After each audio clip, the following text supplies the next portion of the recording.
Now, personally, one of the most shocking outcomes was me enjoying a pump shotgun on light.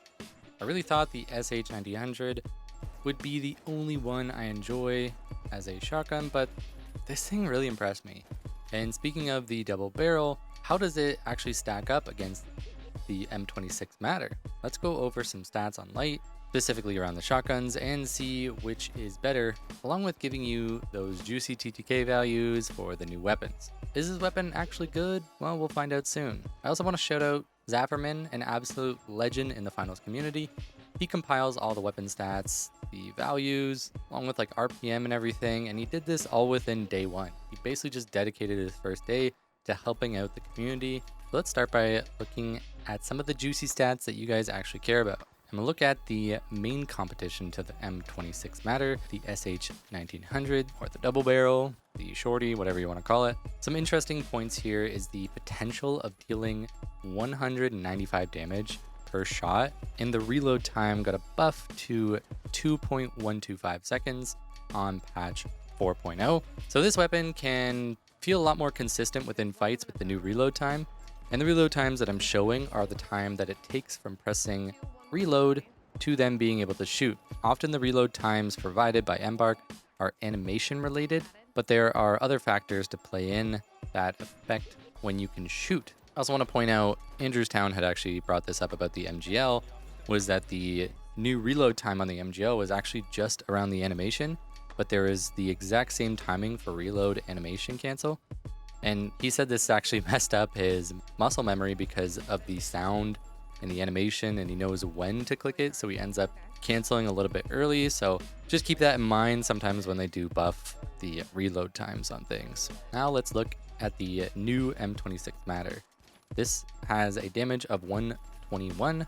It can also reload at around the same speed and shoots just a little faster. Also on screen is the spread of all the pellets for each weapon taken at the same distance. This can be something to consider for the effective range of the weapons, as this also ties into the TTK values of the weapon. Since they're not a traditional bullet, spread is a really good indication of their range effectiveness. For all these things considered, it kind of seems that the idea of the SH-1900 is about being this instant burst weapon that if you land all your pellets can delete people. However, the new M26 Matter is much more forgiving and lets you stay in the fight a little bit longer to deal more consistent damage. Much more of like a take one shot, dip behind cover, dip back, take another shot, and then just continuously kind of get around and just keep doing these little bursts at a time until they're low enough to then kind of get in. Whereas the SH, you just fully go in, you fully commit, and you make sure your shots land. So they do have similar playstyles, but they definitely have that different niche that you really need to play into in order to master them. Now let's get into some TTK values. For the double barrel versus light, it is 0 seconds. When facing a medium, it is 0.75 seconds. And the same time is for heavy, but obviously you need to land a lot more pellets to make sure that you secure this, whereas medium, you can miss a couple. This actually makes this the fastest killing weapon in the game, but is on the squishiest class and requires very close range engagements.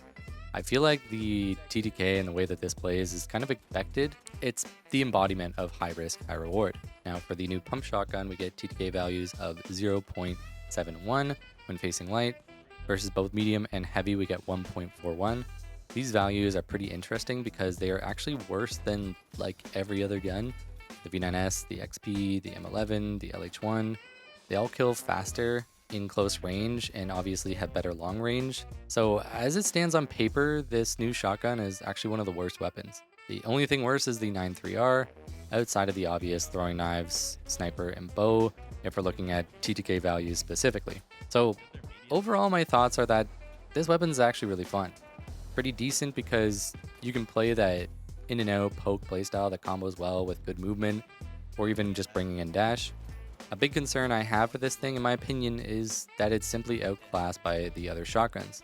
The Model 1887, for example, does more damage, it has better range, and it has a tighter spread. It's also on a class that has 100 more HP. The one drawback to the model is that it does have a slower fire rate, and the reload is obviously a lot worse. But if both classes had both options, I'm pretty sure that the model would win. the SA-12 1600, another fantastic weapon that is on heavy, has melee combos that ends up with a better TTK than the new Matter and is on a class that has 200 more HP. And even without melee combos, it still actually wins versus light and mediums, but does lose the race when facing heavies. Personally, I do love using this thing and I think it's really fun, but realistically, this is another weapon that just doesn't stand up to the competition in the space, especially when it comes to the close range meta that we had in the previous meta, and it seems like we're shifting away from that and we're getting into a bit more of a range meta. So bringing in one of the more on paper weakest shotguns in a range meta doesn't really seem like the smartest thing, because if you get into basically anybody's face, you basically just lose that time to kill battle, even if you're landing all your shots. So you really got to rely on approaching from stealth or from unexpected angles. When facing players with good aim, this thing just doesn't really hold its own. I personally still love it though, and I do intend to keep it as a normal rotation in the weapons that I use simply because it is fun. And I love a good challenge of mastering something that is off meta. Some tips to improve with this weapon and really make it shine is to pair it with frag grenades. If the enemy is already chunked for a big amount of their HP, you can just dash in, finish them off, or use the vanish bomb to close the gap. Sometimes a bit of chunk damage can make this weapon just end up deleting people.